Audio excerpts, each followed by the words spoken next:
का important question भी है, हमने इसको लिख भी रखा है। ये इल्बरी तुर्क था भाई, और ऐबक ने दास के रूप में इसको ख़रीदा था मोहम्मद गौरी के समय में ही। और ये देखो, पहले तो एक अच्छे घराने से है, लेकिन इसके भाई से ईर्ष्या करते हैं, इसको बेच करके आ जाते हैं। ये बात यहाँ देखेंगे।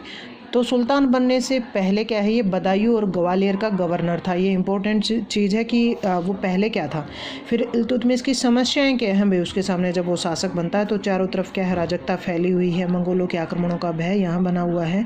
मंगोल जैसे आपका 2 नंबर में भी आ सकता है, चंगेज का, वो मंगोलों का ही शासक था।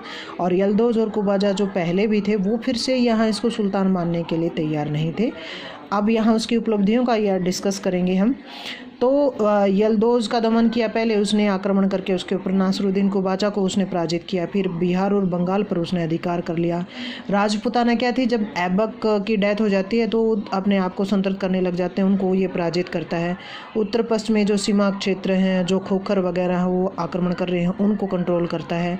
खलीफा से मान्यता प्राप्त करता है। देखो, इससे पहले दास है, ऐबक दास के रूप में सुल्तान की उपाधि धारण नहीं करता है। ये खलीफा जो अरबिया देश के जो महान धार्मिक नेता माने जाते हैं, उससे ये मान्यता प्राप्त कर लेता है। तो धार्मिक वैधता इसको मिल जाती है एक सुल्तान के रूप में।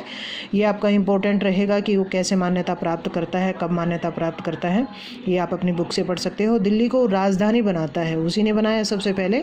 फिर नई मुद्रा टका और जीतल, 2 प्रकार की जो मुद्राएं हैं, चांदी सोने के सिक्के, वो चलाता है। टकसाल का निर्माण वो करता है, ये उसकी उपलब्धि है। प्रशासनिक व्यवस्था में सुधार करता है। तुर्काने चहलगान, ये 2 नंबर में आपका आया हुआ है, तो ये आपको करना है।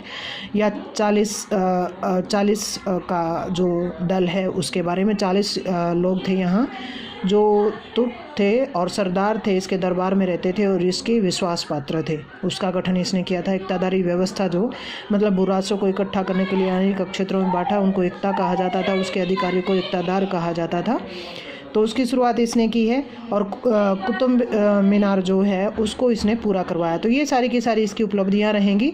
फिर इल्तुतमिश का मूल्यांकन की अगर बात करें तो इल्तुतमिश क्या है, योग्य शासक है, वास्तविक संस्थापक माना जाता है।